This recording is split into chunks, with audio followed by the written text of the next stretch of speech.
Hey boss babes, I'm back. How have you guys been since my last video? I hope those tips helped at all in any way, shape, fashion, or form. Today, I'm actually going to be talking about money. Money matters. Yes, it really does. So, I'm going to be giving y'all some of my tips and what I do to save my money. So, if you're interested, stay tuned. Don't forget to subscribe. Tell your friends about my channel so that they can come if they're interested in things like this. I just want more people to come and see what I have to offer for you guys. Number one thing that I always try to do is set out a set amount of money that I'm going to use. Kind of sort of like fixed expenses, I guess you could say. Things that you know you're going to have to pay for every month.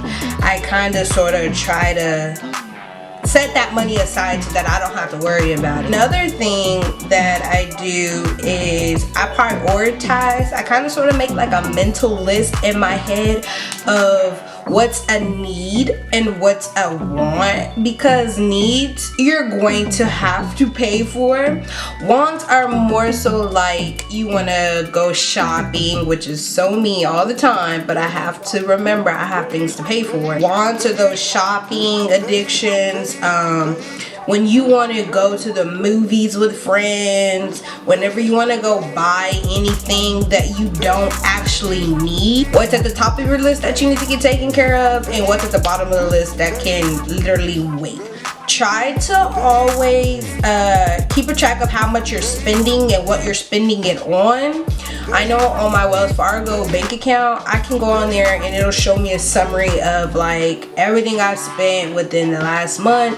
It has it down to a science to like if I'm spending it on shopping, I'm spending it on hygiene products, medical, everything. Like it has it down to a science. If you know you're gonna have to pay for like bills and all that, I wouldn't be trying to go places and do a whole bunch of things, because then that takes out of the money that you're going to need to pay for those bills. So you are going to have to make some sacrifices, and I know as being teenagers and also a young adult, you don't want to have to always feel like, dang, I make all my money, I work hard for it, and then I have to pay for this, I have to pay for that. Like, I don't want to do it.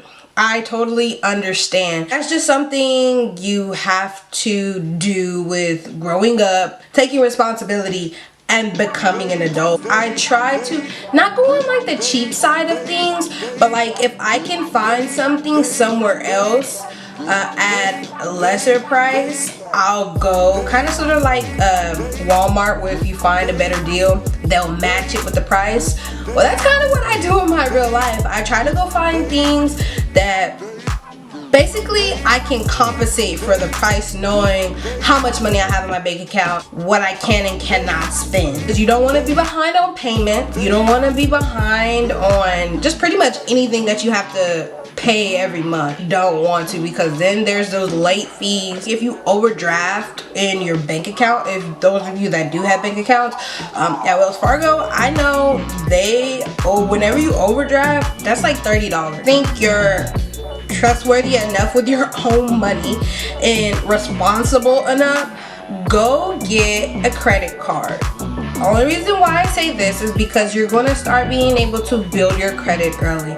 I myself went and got a credit card. I got approved for an $800 credit limit. You want to always try to make sure that you make your payments within those first, I think like 20 days. They give you 20 days to make your payment. Not wait until it's like the next day after that window that they gave you that to make your payments, because then they're gonna charge you a late fee on top of that, and then they're gonna charge you the interest rate that they gave you with your credit card on top of however much you owe. So then that's just gonna put you in more debt. You don't want to do that. As long as I don't sign up for any more cards, try to limit yourself at that. Don't sign up for multiple credit cards, because that can ruin you, and you might not have enough money in your bank account, like sufficient funds to pay for all of those credit cards. So don't do that. Another tip if you have money in your savings account, when you have a checking and a savings account, and make sure that you're putting a little bit from your checking into your savings, so that in case anything happens, you have money to go run to in case you don't want to touch, you don't want to touch that checking account. And whenever you re-back up on your money, you can take the money from out of your checking account that you took from your savings and put it back in your savings, so that you'll still have secure amount of money. Another thing that I would say that would involve your savings, or you can even do this with a checking account if you only have a checking account. If there are people around you, as in like friends or family members that you are willing to trust, sometimes I do this, and I also have a friend that does this, well, a colleague, I work with her. Take some of that money out and loan your money. Say if you may loan a family member, they may need it $50 or so. Tell them that your interest rate, or whatever it may be, say you may charge them like $20 or $30 extra to pay you back, depending on how long. Say like they tell you they can pay you back in 2 weeks. Okay, cool. We'll tag on $30 to that $50 loan that I gave you.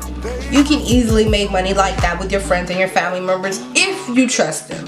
If you don't, then I won't recommend that, because I don't want you guys losing out on any type of money at all whatsoever. Now, if none of these cater to you or could help you, maybe you're in high school and you can't do none of these things, I would say try buying things in bulk or something that's really popular right now, and turn around and sell it to your friends or people you go to school with. Don't try to lowball yourself and sell it for too cheap because you don't think people are gonna buy it.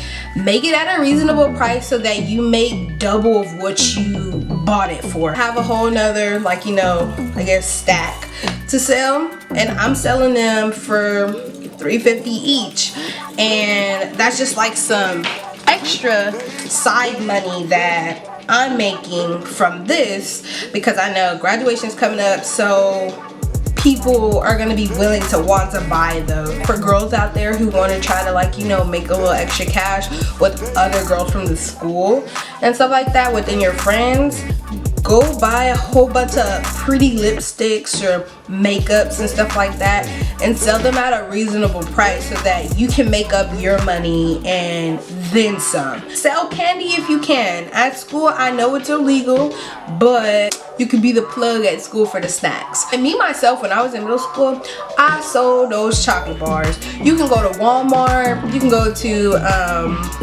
Sam's, and you can buy the whole 30 variety pack of chocolate bars and sell them for like $1.50 or $1 each and make your money from it. I really hope these helped a lot to you guys. If y'all have any questions or comments, leave them in the description box. No, leave them in the comment section. Okay, leave them in the comment section and I answer everybody. If y'all want me to make any sort of types of videos, let me know in the comment section. I'm here for you guys. I just want to make y'all happy and continue to keep doing what I'm doing.